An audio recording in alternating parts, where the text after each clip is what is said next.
Existe um modelo específico em física, não necessariamente na prova do Enem, que é um modelo de questão que aborda os dispositivos que geram vantagem mecânica.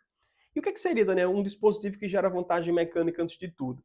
É um dispositivo que vai proporcionar para o indivíduo um esforço menor para exercer aquele trabalho.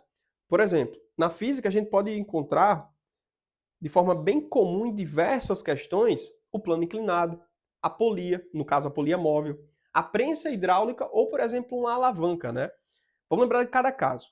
No caso do plano inclinado, para você erguer esse bloquinho de massa M a uma determinada altura H, se você fizer isso na vertical, você vai gastar muito mais energia, vai fazer um esforço muito maior do que se você utilizar um plano inclinado. Lembrando que o estudo do plano inclinado tem a função clara de você conseguir fazer uma elevação altimétrica de forma que o esforço seja muito menor. Lembrando que aqui, quando você inclina, você não usa necessariamente a componente integral da força-peso. Você decompõe ela. E para erguer esse bloco fica muito mais fácil, porque é apenas uma componente da força-peso para você ganhar essa altura. Claro que esse comprimentozinho aqui, ó, é menor do que esse comprimentozão dessa hipotenusa, concorda comigo? Então, para que a gente consiga erguer a uma altura H esse bloco com menos esforço, eu preciso percorrer uma distanciazinha um pouco maior, beleza? Mas o esforço que vai mais ser considerado nesse caso vai ser muito menor quando a gente tem um plano inclinado. Então, é mais fácil você colocar uma geladeira com rodinhas aqui subindo uma rampa para um caminhão de mudança ou levantar verticalmente essa geladeira. Pô, é claro que faz mais sentido colocar ali nesse plano inclinado, beleza? Show de bola. Segundo dispositivo que gera vantagem mecânica, as polias móveis, tá? Vamos lembrar que, antes de tudo, existe uma classe de polias que elas não geram vantagem mecânica, que seriam as polias fixas. Lembrando que a polia fixa ela tem uma função, ajustar ou inverter o sentido da força. Por exemplo, aqui no caso da nossa questão, a gente tem uma polia fixa sendo utilizada. Como é que funciona, Daniel? Eu vou aplicar uma força aqui para cima, sei lá, para fazer um exercício de bíceps. Para erguer esse bloco, eu preciso transmitir essa força por essas polias. Porque olha só, eu estou puxando esse cabo para cima, certo?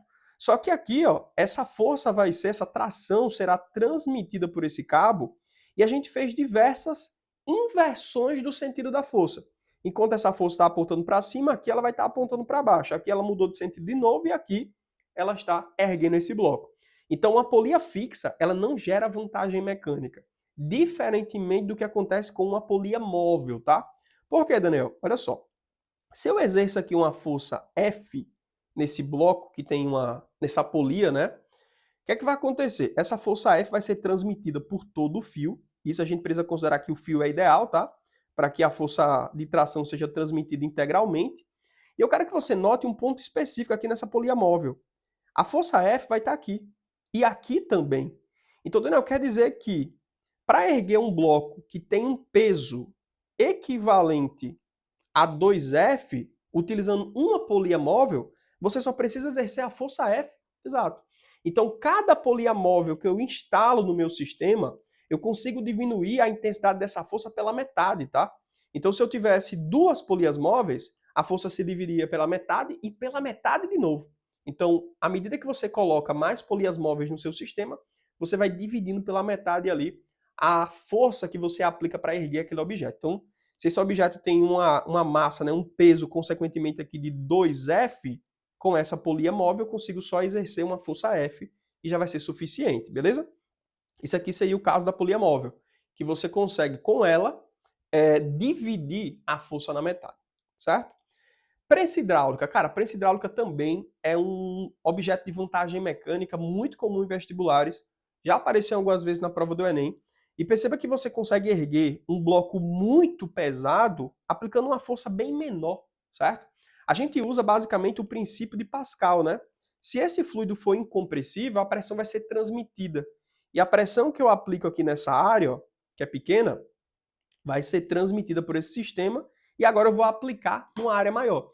Então eu consigo aplicar uma força aqui que é menor do que o peso do objeto que eu estou levantando, certo? Então prensa hidráulica é um outro exemplo que a gente depois vai fazer conceitos, questões um pouco mais para frente no estudo, quando a gente fala sobre a hidrostática, certo?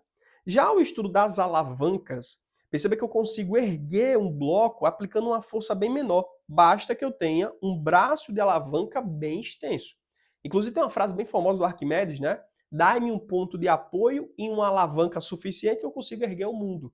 E de fato faz sentido fisicamente. Se você tem um braço de alavanca gigantesco, você consegue aplicar forças cada vez menores à medida que o braço está aumentando, fazendo você erguer um peso, né, que é diferente do esforço que você aplicou. Então eu posso aplicar uma força ali X, mesmo esse bloco tendo 10x e conseguir erguer ele. Basta que você tenha um braço de alavanca suficiente, beleza? Nessa questão que apareceu no Enem 2023, foi o caso em que a gente encontrou, de forma mais recente, né, o estudo das vantagens mecânicas. Ele utilizou um caso de polia móvel. Aí ele comparou a seguinte coisa, olha só. Se eu tenho uma polia fixa, uma massa M1, e se eu quero erguer agora com o mesmo esforço uma massa M2, como é que tem que ser esse meu estudo da massa? Lembra, se eu tenho uma polia móvel, né, perceba que o peso vai ser dividido pela metade. O esforço que eu vou fazer vai ser dividido pela metade. Então, se eu quero exercer a mesma força F, significa dizer que a massa de 2 tem que ser o dobro da massa de 1, certo? Então, para que eu consiga exercer o mesmo esforço, tendo uma polia móvel ou uma polia fixa, certo? Eu preciso ter o dobro de massa aqui, beleza? Vamos considerar uma outra situação que pode aparecer. Eu tenho 100 quilos e aqui também 100 quilos, certo?